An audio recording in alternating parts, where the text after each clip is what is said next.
Alors depuis que l'on sait que la lumière se déplace à vitesse finie, et ça on le sait depuis la fin du XVIIe siècle, il y a cette question assez fascinante qui s'est posée. On voit tout en décalage donc les objets que l'on voit, on les voit à l'époque où ils ont émis leur lumière, donc on les voit dans le passé. Si on regarde très très loin, on les voit dans un tel passé qu'on peut se dire est-ce qu'ils existent toujours. Et je sais que par exemple dans la littérature du XIXe siècle, on trouve beaucoup de textes, y compris des poèmes, qui prennent cette idée effectivement très très très touchante que certaines étoiles que l'on puisse voir aujourd'hui puissent en fait ne plus exister au moment où on les observe. Alors de fait, c'est vrai qu'en regardant loin, on regarde dans le passé, mais quand on observe les étoiles, ce sont les étoiles de notre galaxie.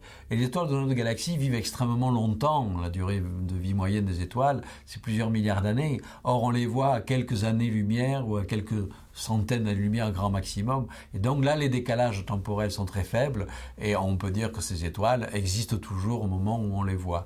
En revanche, quand on observe des objets extrêmement lointains qui ne sont plus des étoiles, mais des quasars. Les quasars, c'est des noyaux de galaxies extrêmement brillants que l'on voit extrêmement loin dans l'univers, disons décalés de plusieurs milliards d'années dans le passé. Or, le temps de vie d'activité d'un quasar n'est que de quelques centaines de millions d'années. Donc les quasars s'éteignent rapidement. Là, on est sûr que les quasars que l'on voit, évidemment on ne les voit pas à l'œil nu, il faut des grands télescopes, mais on est sûr que les quasars qu'on voit aujourd'hui sont tous éteints aujourd'hui.